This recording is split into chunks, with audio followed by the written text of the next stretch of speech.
Bien, buenas noches, hermanos, hermanas. Ahí, si ustedes se dan cuenta, tenemos el extenso estudio de Romanos.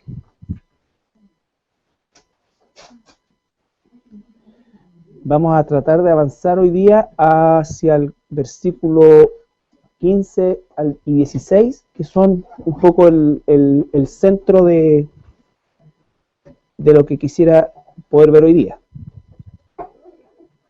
Bueno, les recuerdo el concepto que analizamos al comienzo, la columna vertebral de la doctrina cristiana, y esto también es súper importante recordarlo cada vez que estamos juntos, que estas son las palabras claves que van a marcar la doctrina nuestra como hijos de Dios: la justicia, la justificación, la redención, la propiciación y la gracia.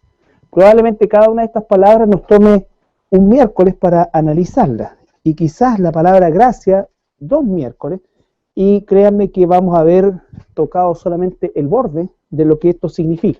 Pero por supuesto que la idea es que nosotros podamos cada vez profundizar más y más en el entendimiento y también en el apreciar lo que cada una de estas palabras, el efecto de cada una de estas palabras en nuestra propia vida como hijos de Dios.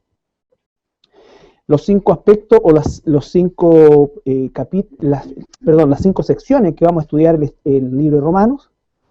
Y ya vimos el contexto histórico, que se escribió en Corinto, Pablo, que venía de Tarso, de la tribu de Benjamín.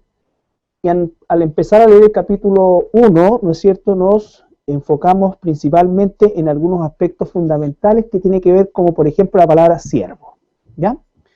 Y recuerden ustedes que la palabra siervo que tenía el apóstol Pablo en su mente era la visión de Éxodo 21, donde habla de ese siervo que voluntariamente elige permanecer, ¿no es cierto?, bajo el señorío de su amo por la relación de amor que entre estos había llegado a existir. Aun cuando la palabra se traduce en el griego el doulos, ¿no es cierto?, que era la palabra efectivamente que se usaba en el tiempo de Pablo, recuerden ustedes que aunque la traducción es griega, el pensamiento es judío, ¿no es cierto?, es judío en el caso de Pablo. Analizamos también el linaje humano de Jesús, que lo encontramos principalmente en Mateo 1:17, y después aparece en Lucas 3, y no me acuerdo si hablamos del linaje divino, que nació de la Virgen, ¿no es cierto?, todo el nacimiento virginal.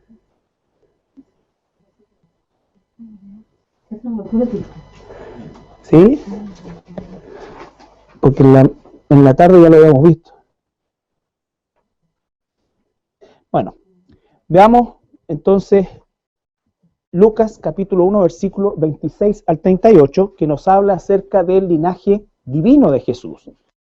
Recuerden que estamos leyendo Romanos y estamos en los primeros versículos del capítulo 1, que dice Romanos, mientras ustedes buscan Lucas, yo voy a leer: Pablo, siervo de Jesucristo, llamado a ser apóstol, apartado para el Evangelio de Dios, que él había prometido antes por sus profetas en las Santas Escrituras, acerca de su Hijo, nuestro Señor Jesucristo, que era del linaje de David según la carne, que fue declarado Hijo de Dios con poder según el Espíritu de santidad por la resurrección de entre los muertos, y por quien recibimos la gracia y el apostolado para la obediencia a la fe en todas las naciones por amor a su nombre, entre las cuales estáis también vosotros llamados a ser de Jesucristo, hablando a los romanos, ¿no es cierto? Dice también: a todos los que estáis en Roma, amados de Dios, llamados a ser santos, gracia y paz a vosotros de Dios nuestro Padre y del Señor Jesucristo. Analizamos el linaje humano de Jesús, que tenía que provenir de la tribu de David, ¿no es cierto?, porque finalmente Jesucristo heredará el trono de David, ¿no es cierto?, y también gobernará durante un periodo que se llama el milenio, desde Jerusalén, en el trono de David. Ahora, Lucas 1, 26, 38. Al 6º mes, el ángel Gabriel fue enviado por Dios a una ciudad de Galilea llamada Nazaret, a una virgen desposada con un varón que se llamaba José, de la casa de David, y el nombre de la virgen era María. Y entrando el ángel en donde ella estaba, dijo: Salve, muy favorecida, el Señor es contigo, bendita tú entre las mujeres. Mas ella, cuando le vio, se turbó por sus palabras, y pensaba qué salutación sería esta.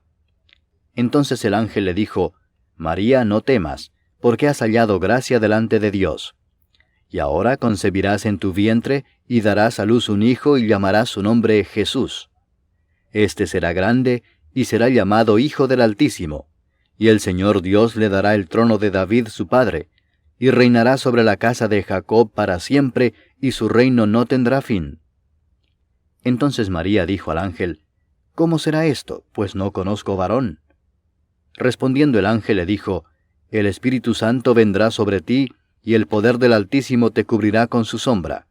Por lo cual también el santo ser que nacerá será llamado Hijo de Dios.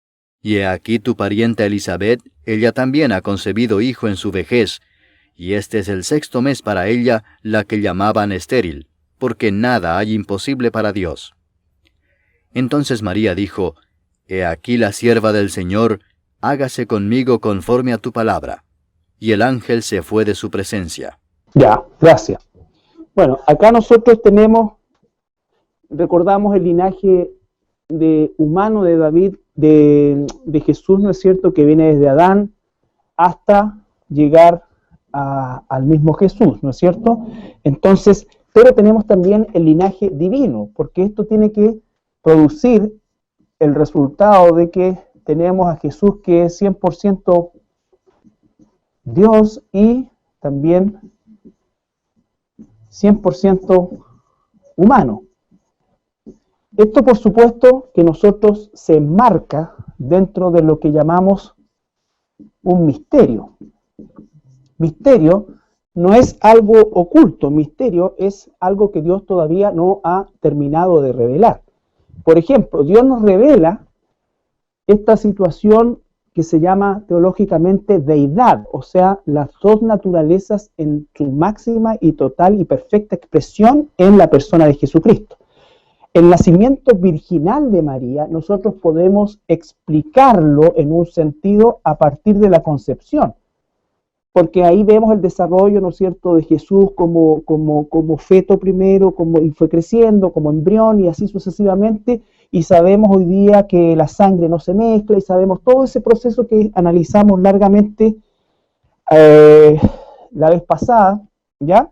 Y efectivamente explicamos ese proceso y lo logramos entender a partir de la concepción.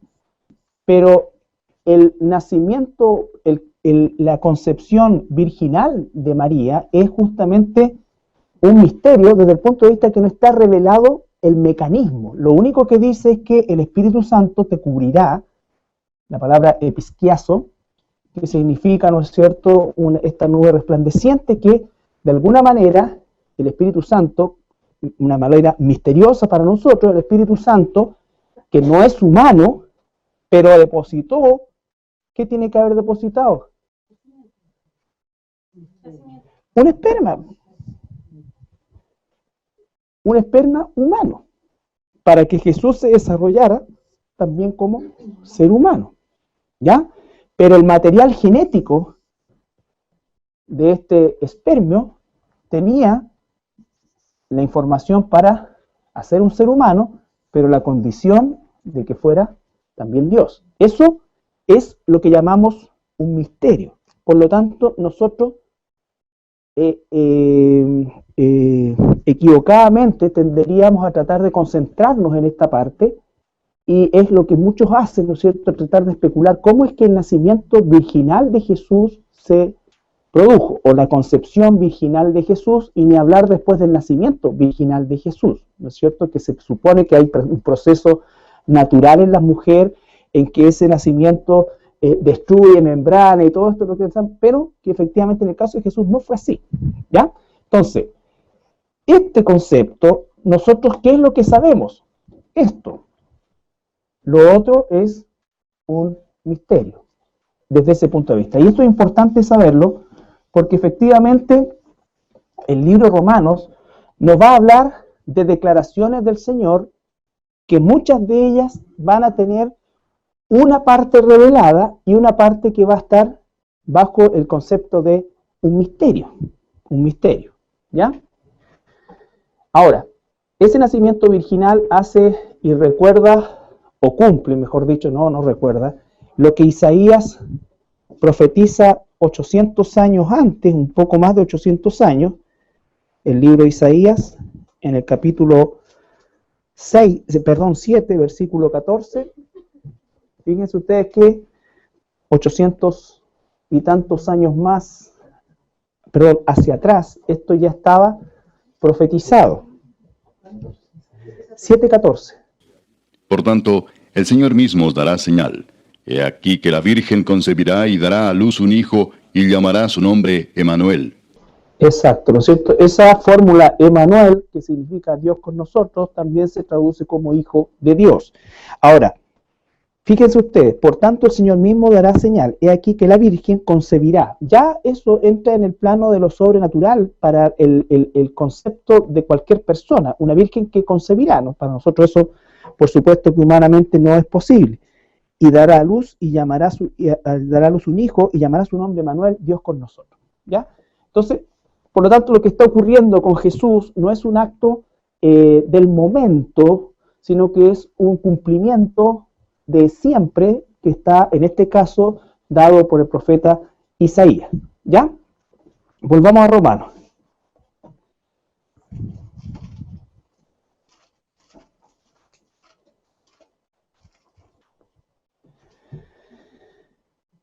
Romanos capítulo 1, vamos a analizar los versículos 5 al 7, después cuando nos toque ver el tema de la gracia, así que nos vamos a enfocar en el versículo 8 al 15. Rápidamente. Primeramente doy gracias a mi Dios mediante Jesucristo con respecto a todos vosotros, de que vuestra fe se divulga por todo el mundo.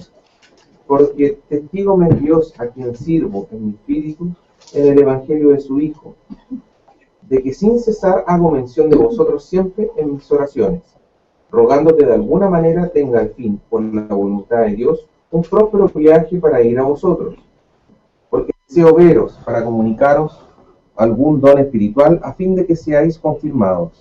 Esto es, para ser mutuamente confortados por la fe que nos es común a vosotros y a mí.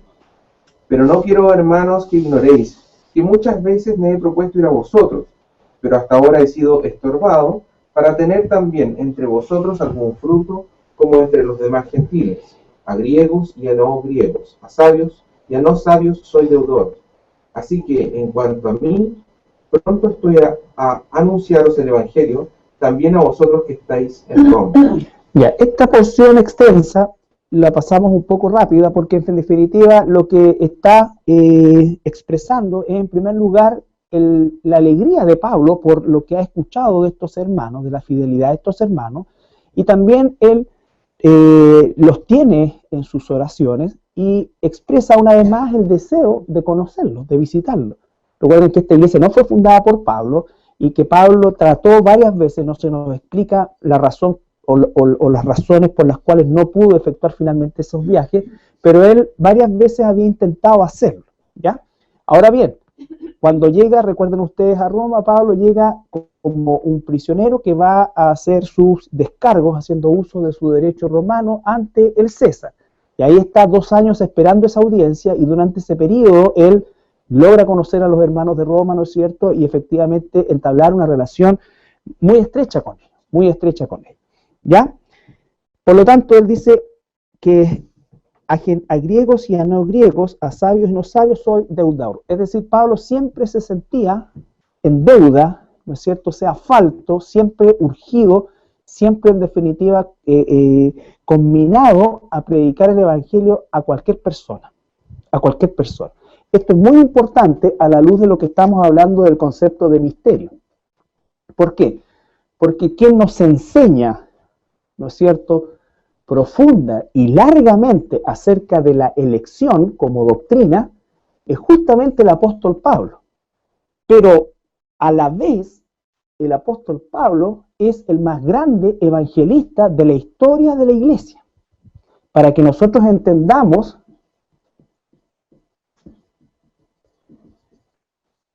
que la elección es una doctrina cristiana que no podemos negar, ¿no es cierto?, pero la elección no es nuestra misión. Nuestra misión es el evangelismo.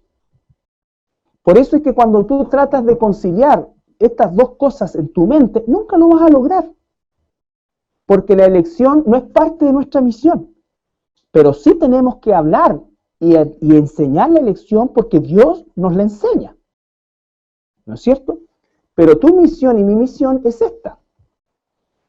Cuando nosotros entendemos bien esto, se produce algo muy importante. Muy importante.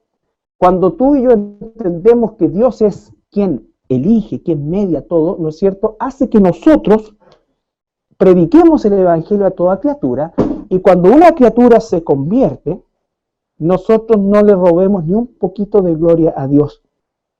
Entonces yo no podría decir, oye, la verdad que gracias a mí, gracias a mis oraciones, gracias a que yo insistí tanto contigo, tú te convertiste.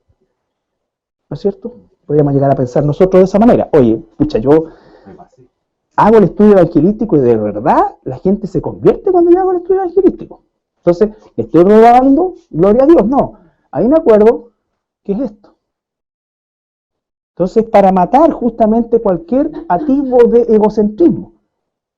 ¿Por qué? Porque cuando una persona se convierte, va caminando por la vida, junto y en la misma dirección que van caminando todos los seres humanos. Como veía en un video que Miguelito nos mostraba en la mañana. ¿No es cierto? Muertos vivientes, como zombies. Y de repente, mira a un costado, tú miraste a un costado, y viste, venga a la salvación. Y entraste, ¿no es cierto?, ahí, pero cuando entraste y miraste para atrás la puerta, dice, por el otro lado, tú fuiste elegido antes de la fundación del mundo. Cuando estabas en este lado, tú entraste, es verdad.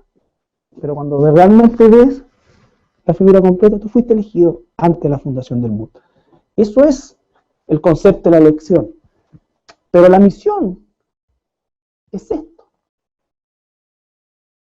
¿Se entiende?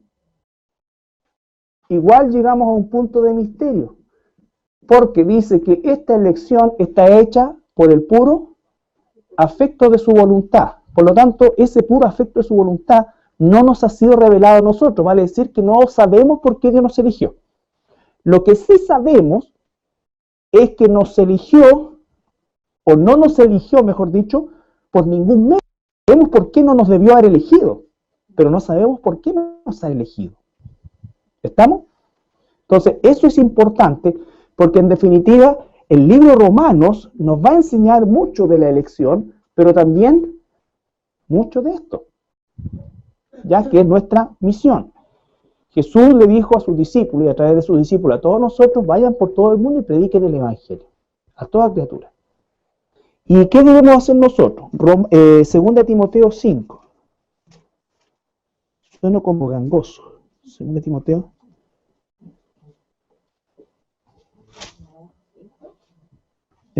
Segunda Timoteo, 2, 24 al 26. El mismo apóstol Pablo. Porque el siervo del Señor no debe ser contencioso, sino amable para con todos, apto para enseñar, sufrido, que con su mansedumbre corrija a los que se oponen, por si quizá Dios le conceda que se arrepientan para conocer la verdad, y escapen del lazo del diablo en que están cautivos a voluntad de él. Ya, dice entonces, el siervo del Señor, el hombre, la mujer de Dios, no debe ser contencioso. Nosotros no debemos buscar pelear con la gente. Pero inevitablemente, cuando prediquemos la verdad, se va a provocar un grado de conflicto. ¿No es cierto? Pero tú no vas con la intención de un conflicto, tú vas con la intención de bendecir a la persona con el Evangelio. Y debes hacerlo, primero dice que debe ser apto para enseñar, o sea que tienes que estar preparado. Estamos hablando de lo que nos compete a nosotros, cuál es la misión que Dios nos ha dado. No ser contencioso, estar preparado. Ah, pero ¿para qué me preparo si total, si es oveja de Dios, aunque yo no le hable, igual se va a convertir? Ese razonamiento baboso, sí. Espero que ya lo estén nosotros. Aquí está lo que Dios te dice. Preparado, no contencioso, preparado. ¿Qué más dice? Manso, ¿no es cierto? Que significa capacidad de ser moldeado por Dios.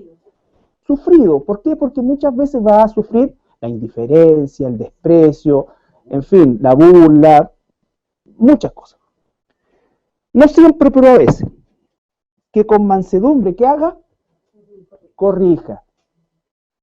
Tía, quiero decirle que si usted se sigue arrodillando, por favor, con todo el respeto del mundo, si usted se sigue arrodillando a esas estatuas, porque no le voy a decir santo, a esas estatuas, tía, usted, ¿sabe qué? Si se muere, se va a ir al infierno. Y Dios quiere salvarla. Eso es lo que tienes que decir.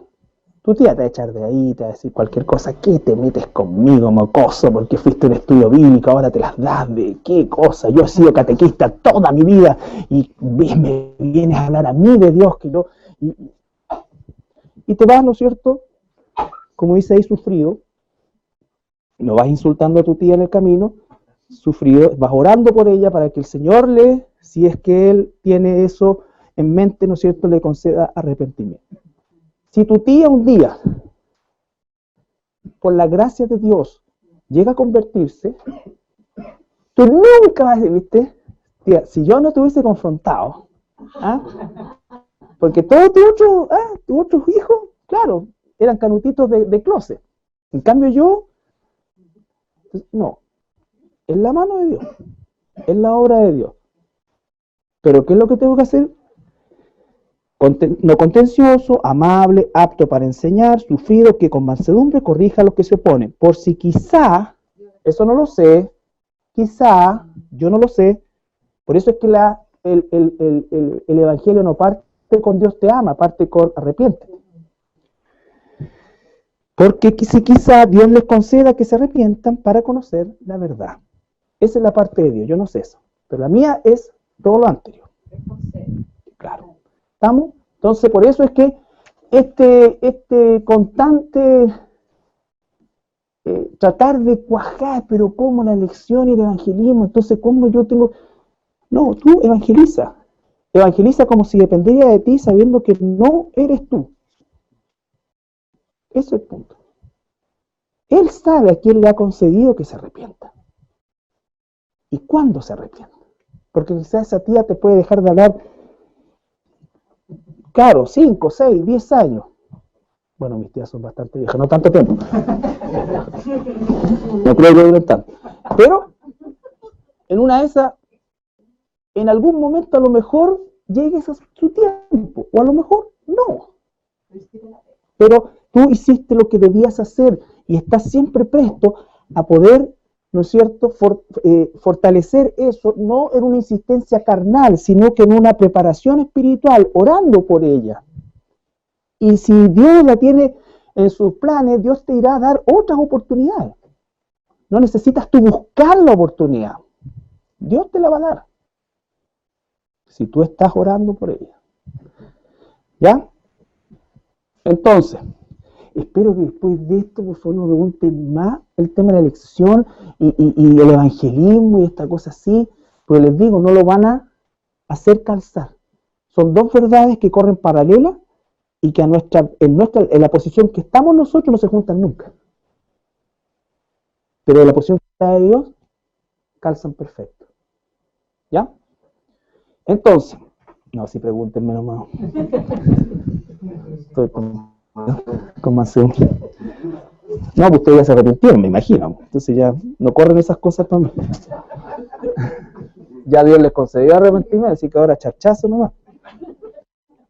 Versículos 16 y 17 del capítulo 1.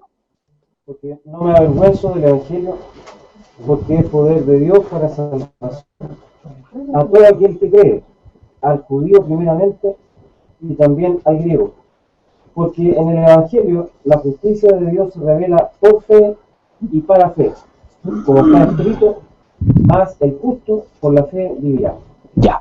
Pablo está usando una expresión y dice, ¿no es cierto?, porque no me avergüenzo, ¿no es cierto?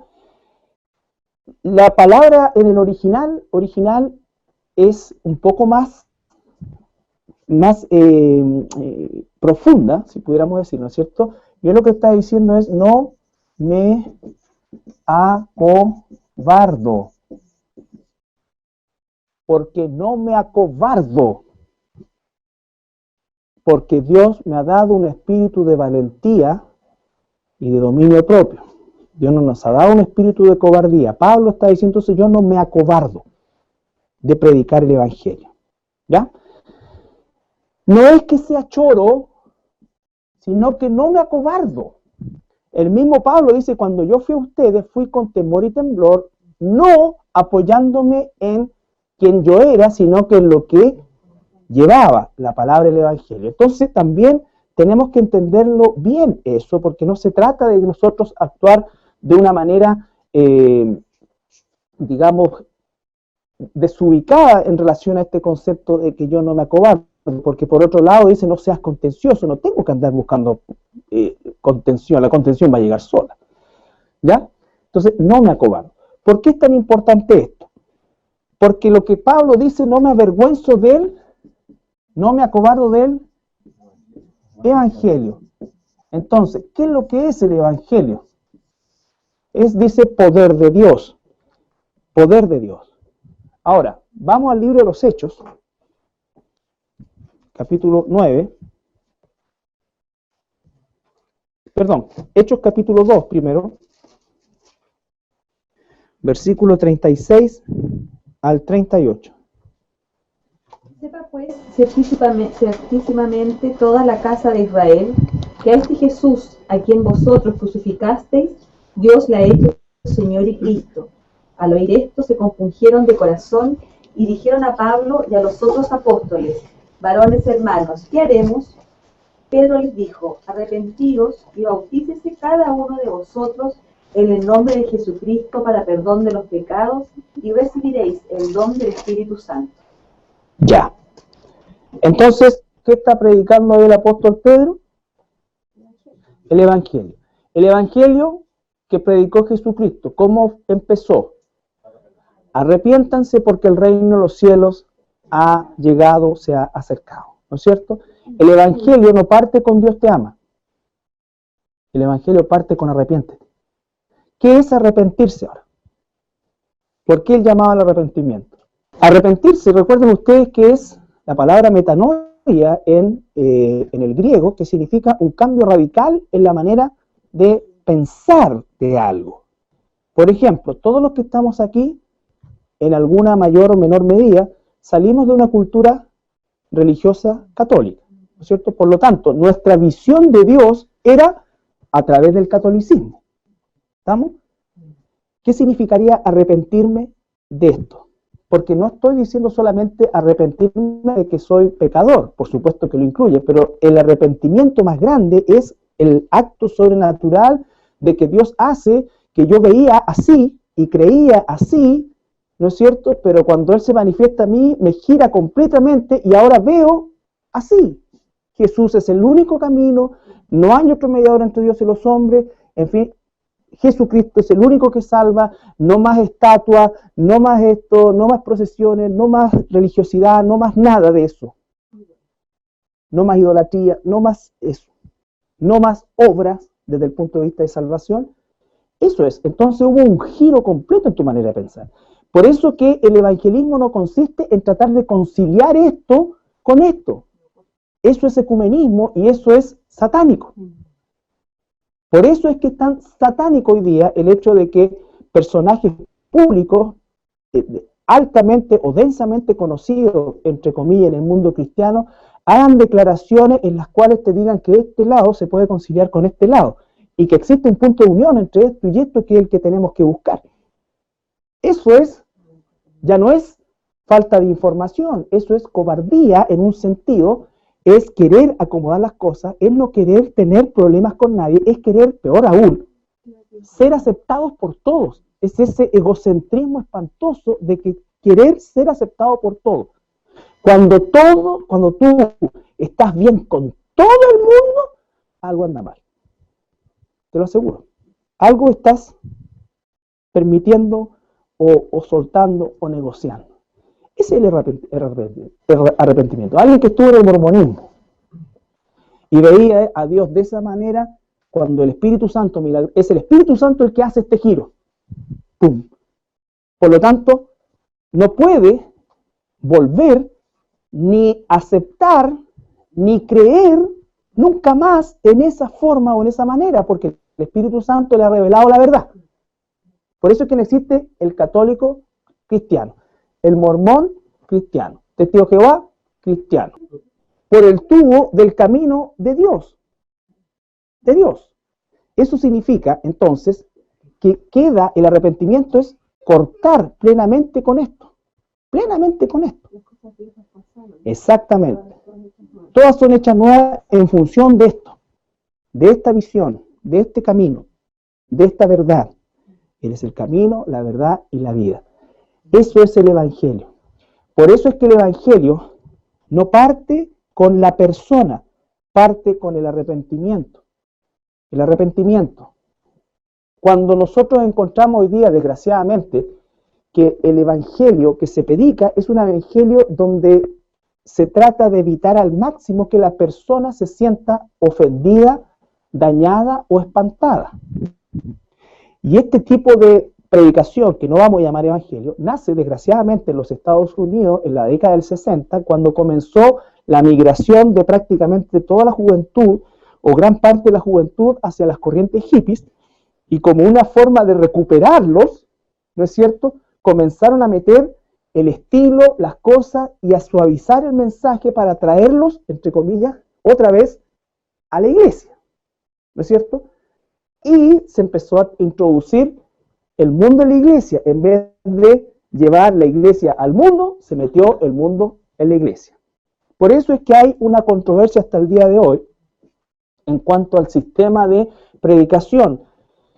Un hombre que nosotros no juzgamos nunca el corazón de las personas, porque no necesitamos juzgarlo, porque finalmente lo que se tiene que juzgar son los frutos, y finalmente lo que tiene que ver es justamente su fidelidad a la predicación del Evangelio.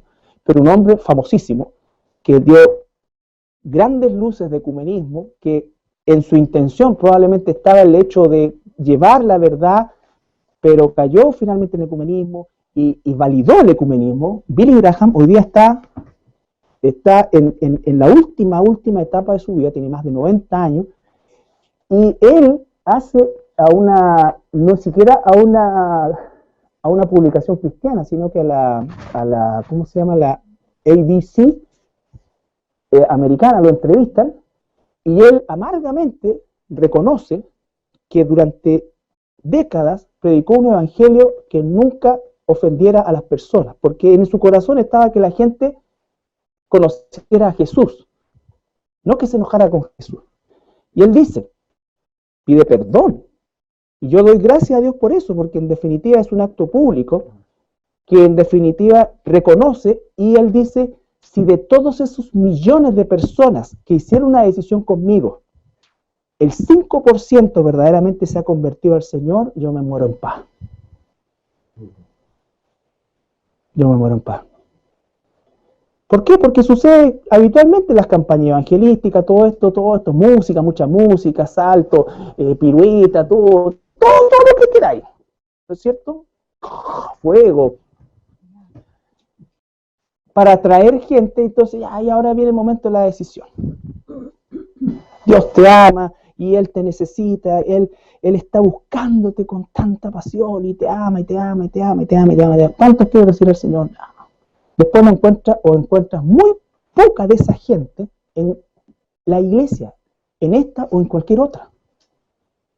Pero creen que son salvos y se llaman cristianos, y en su vida no hay ningún fruto. ¿Por qué? Porque no se les ha predicado el Evangelio. El Evangelio es algo que te confronta con una realidad personal, ¿no es cierto? Primero con tu visión de Dios. Si yo incluso era ateo, esta era mi visión de Dios, que Dios no existía. Y el Espíritu Santo te saca y te gira completamente, y no solamente te dice que existe, sino que hizo esto, y Él es el camino, la verdad y la vida.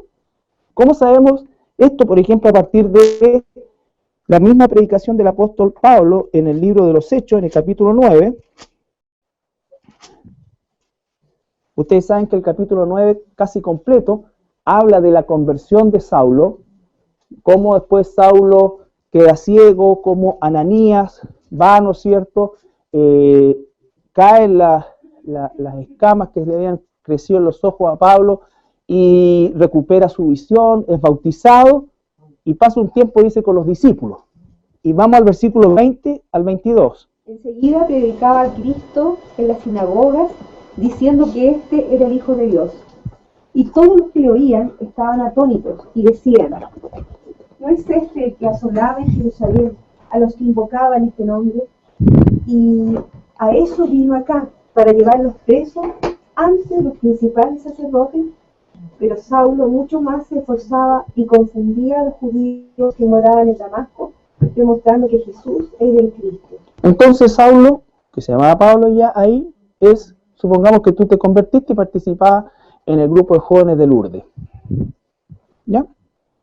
Te convertiste todo y ahora vuelves ahí a Lourdes, pero a decirle a todos que están todos equivocados, que esa estatua donde se arrodillan, ni siquiera eso agrada a Dios y toda esa cosa, y empieza a hablar de que Jesús es el único camino, y te esto, pero este no era de este era acá, y más encima era el más fanático de todos nosotros. ¿Qué es lo que se produjo porque ese era el contexto histórico, cultural de Pablo, llevándolo al contexto nuestro? Resulta eso, si estuviéramos en un país musulmán, sería la mezquita y Alá. Fíjense lo que pasa en el versículo 23 ahí mismo. Pasados muchos días, los judíos resolvieron en consejo matarlo. ¿Qué tal? Decidieron matarlo, cometer homicidio. No se juntaron a tomar tecito, en realidad mira las cosas que nos unen con el judaísmo, y estamos hablando del judaísmo, que por último la raíz del judaísmo viene también de Dios, torcido, todo lo que tú quieras, pero algo más cercano, entre comillas, dentro de lo alejado, ¿no es cierto?, a Dios. Y Pablo va, los confronta, y ¿cuál es el resultado en los religiosos? Matar a Pablo. Eso es lo que produce el Evangelio. En la gran mayoría de las veces. La gente te va a mirar. Hay gente que te mira con odio. Hay gente que declara odiarte muchas veces.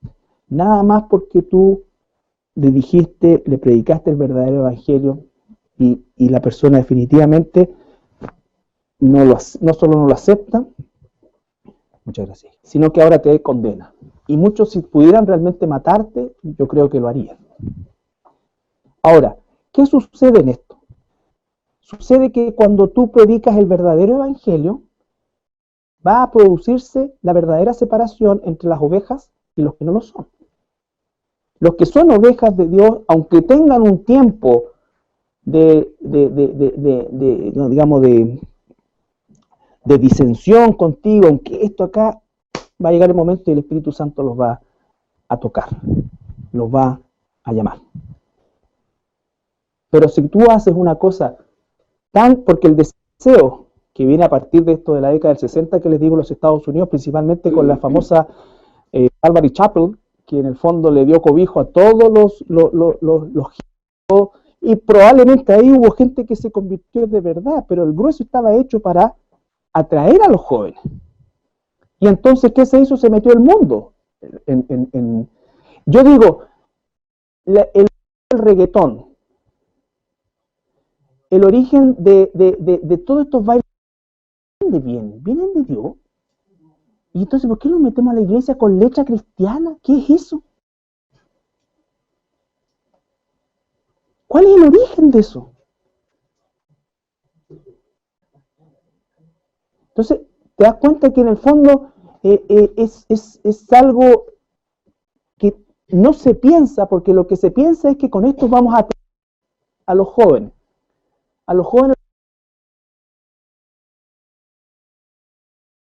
Y los jóvenes que están aquí, si no ¿no es cierto?, no va a haber nada que los va a traer. Por eso es que no se trata de entusiasmar a la juventud, se trata de enseñarle a la juventud y dejar que el Espíritu Santo haga su obra.